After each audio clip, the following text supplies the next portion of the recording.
تو اس میں کوئی حرج نہیں ہے، صحیح ہے۔ لیکن ہر بندہ قرآن شریف کھولے اور فال نکالے اس کی اجازت نہیں نہیں، ہوتی۔ اوکے اوکے، بلکہ قرآن پاک کا جو ہے وہ ایک ریفرنس دے کے نا پھر وہ کہتے ہیں میں نے قرآن میں دیکھا ہے تم یہ کام نہیں کر سکتے ہو، تو یہ ایک مطلب قرآن کا مس یوز بھی ہو جاتا ہے کہ اللہ تبارک و تعالیٰ نے صراحتاً کسی چیز کا منع نہیں کیا تھا، لیکن آپ اللہ کی طرف اور کلام کی طرف نسبت دیتے ہیں۔ آخری اس میں حتمی جملہ یہ ہے کہ قرآن فال نکالنے کے لیے نہیں ہے، فال قرآن نکالنے ہدایت کے لیے ہے۔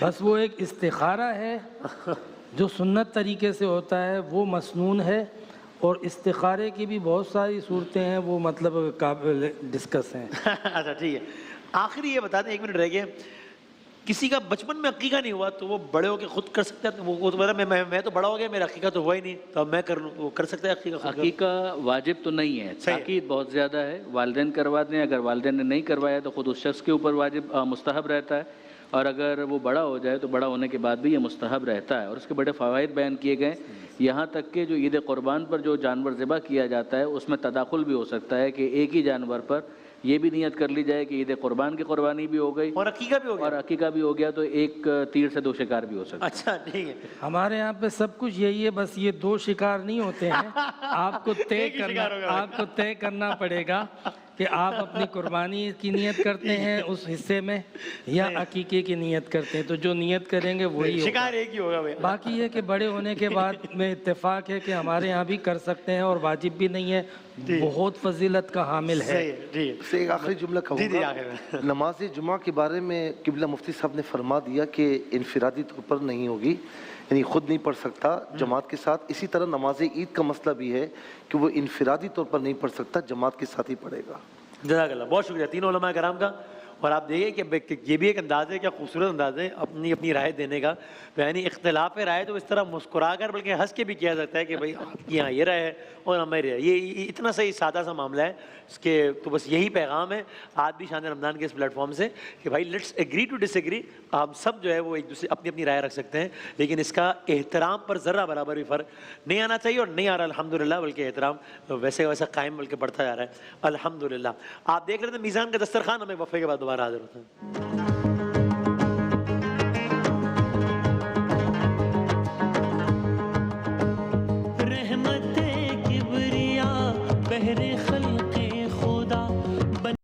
روزہ رکھنے کی دعا۔ وبصوم غد نويت من شهر رمضان، میں ماہ رمضان کے کل کے روزے کی نیت کرتا ہوں۔ اللہ اکبر، اللہ اکبر، اللہ اکبر،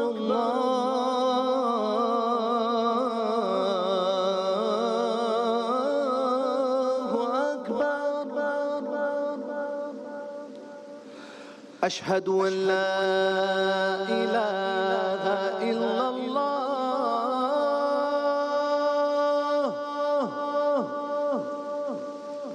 اشہد ان لا الہ الا اللہ،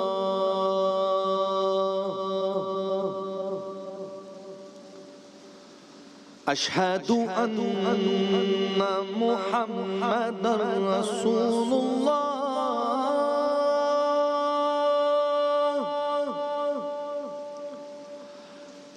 اشہد ان محمد رسول اللہ،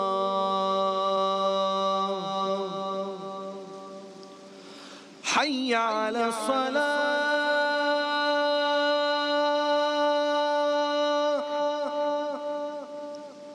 حی علی الصلاة،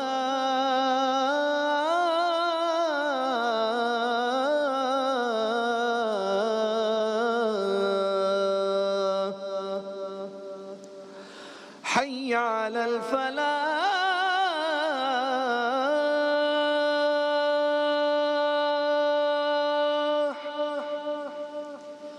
حی علی الفلاح،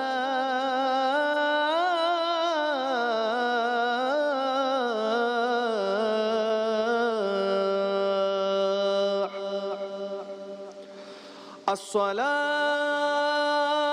خير من النوم الصلاة خير من النوم الله أكبر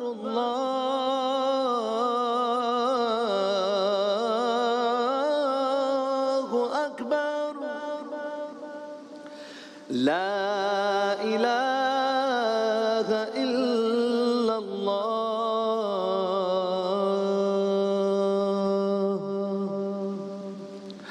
اللهم رب هذه الدعوة التامة والصلاة القائمة آت محمدا الوسيلة والفضيلة والدرجة الرفيعة وبعثه مقاما محمودا الذي وعدته وارزقنا شفاعته يوم القيامة إنك لا تخلف الميعاد برحمتك يا أرحم الراحمين.